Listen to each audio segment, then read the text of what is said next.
So guys welcome back to new video RS play super chapter number 1113 के भी अभी spoilers आ चुके हैं। ऐसा लग रहा कल ही मांगा पड़ा था और आज ही नया वाला पढ़ने को मिल रहा है। यही होता है जब वो रेगुलरली आता है, हम खुश रहते हैं। फिर जहाँ पर पिछली बार 3 हफ्ते के बाद मांगा देख के बहुत ज्यादा खुशी होनी चाहिए थी, दिल टूट गया था क्योंकि बहुत ही बेकार, कसम से बहुत ही बेकार चैप्टर आया था। मेरा बिल्कुल भी मूड नहीं बना उसको मतलब पढ़ के खुश होने का। बट इस बार शायद कुछ इंटरेस्टिंग देखने को मिल रहा है। मतलब किस लेवल का इंटरेस्टिंग मैं तुम्हें ऐसे बता देता हूँ कि गोडसे फाइनली गांधी से फाइट करने जा रहा है। मेरा मतलब सांजी जो है वो गांधी से फाइट करने जा रहा है और इनफैक्ट वेगापंक का मैसेज स्टार्ट भी हो गया और उसका पहला लाइन ही बहुत भयंकर है। अगर तुम लोग को जानना है कि आखिर क्या क्या आया है स्पॉयलर्स में, तो वीडियो को एंड जरूर देखना। और अब बिना टाइम वेस्ट किए लेट्स बिगिन।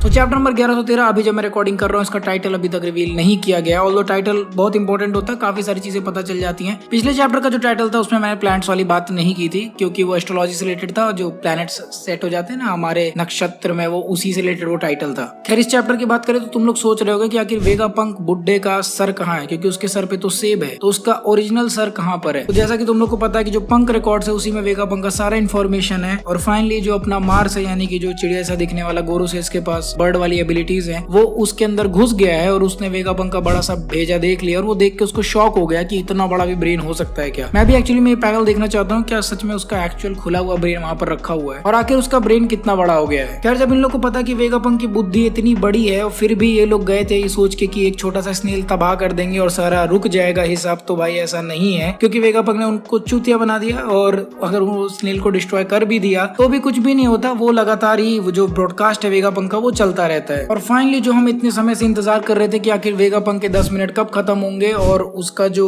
पूरा का पूरा ब्रॉडकास्ट है वो कब स्टार्ट होगा, तो भाई वो स्टार्ट हो गया है। पूरे दुनिया में लोग डिस्कस कर रहे हैं कि वेगापंक की स्पीच कब स्टार्ट होगी और अचानक से वो पूरी स्पीच स्टार्ट हो जाती है और अपनी कांग्रेस की सरकार के पास कोई आइडिया नहीं है कि आखिर वेगापंक क्या बोलने वाला है। That went political. खैर जहाँ पर पिछले चैप्टर में तुमने देखा था जहाँ पर महात्मा दी गांधी वहां पर पहुंच गया था और वो इन लोग के ऊपर अटैक करने वाला था। आई थिंक नामी के क्रू के पास पहुंचा था क्या, हाँ उन्हीं लोग के क्रू के पास पहुंचा था और उन लोग के ऊपर अटैक करने वाला था। तो जस्ट वहां पर सांझी टाइम पर पहुंच जाता है और वो अब महात्मा दी गांधी से फाइट करने वाला है। लेकिन पता है मैं क्या सोचा था कि जोरो आएगा और वो एक्चुअली में one of the strongest samurais to ever exist in One Piece, उससे फाइट करने वाला है। बट अभी वो नहीं हुआ है। लेट्स होप कि थोड़े समय बाद आ जाए। ऑल्दो मैं सांजी को भी थोड़ा लाइमलाइट में देखना चाहता हूँ। वो जल्दी लाइमलाइट में आता नहीं और आता है तो बस थोड़े समय के लिए आता है। और जैसा कि तुम्हें याद है घायल वेगापंक को सांजी ही लेकर घूम रहा था, तो वेगापंक यहाँ पर अपने दम तोड़ते हुए ऑलमोस्ट मतलब मरने ही वाला है और वो बोल रहा है कि उसे मरना ही पड़ेगा क्योंकि उसने जितनी भी बुरी बुरी चीजें की हैं उसकी सजा उसको मिलनी ही चाहिए। और एक्चुअली में ये ब्रॉडकास्ट इसीलिए स्टार्ट हुआ था क्योंकि वेगापंक ने एक फेल सेफ लगाया हुआ था कि अगर उसकी जान को खतरा होगा या फिर वो मरने वाला होगा तो अपने आप ये मैसेज स्टार्ट हो जाएगा, विच प्रूव्स कि अचानक से ये मैसेज कैसे प्ले होने लगा। सैटर्न तुम्हें याद हो पिछले चैप्टर में तो वो रॉबिन के पास पहुंच रहा था, उस उपोले ग्रुप के पास। तो वहां पर रॉबिन उसकी आवाज सुनती है, उसको तुरंत याद आ जाता है जब उसके घर पे यानी कि ओहारा पे अटैक हुआ था तो उसको सैटर्न की आवाज सुनने को मिली थी डेंडन मुशी पे। वो तुरंत उसको पहचान जाती है। और जैसा कि तुम लोग को पता है robin is one of the most wanted criminals, क्योंकि वो पॉनिग्लिफ्स को पढ़ सकती है। तो इसीलिए सैटर्न यहाँ पर एम कर रहा है कि एक ही सांस में वो सबको निपटा दे। लेकिन फिर भी सब लोग मिलकर रॉबिन को प्रोटेक्ट करते हैं। बट सैटर्न से कितना ही बचाओगे, लूफी की खुद फट गई थी। तो अब देखते हैं ये लोग क्या क्या कर पाएंगे। बट सबसे इंटरेस्टिंग इस चैप्टर का लास्ट पैनल होने वाला है क्योंकि वेगापंक का मैसेज फाइनली स्टार्ट हो गया और जो उसने पहली लाइन बोली है ना वो सुन के सब लोग हिल गए, इवन मैं भी। इसीलिए मैंने जैसे ही देखा स्पॉयलर्स तो रिकॉर्ड करने बैठ गया। और एक्चुअली में ये लाइन ऐसी है कि ये दुनिया पूरी तरह से समुद्र में डूब जाएगी। और इसी के साथ चैप्टर नंबर 1113 खत्म हो जाता है। नाउ इस लाइन से क्या मतलब है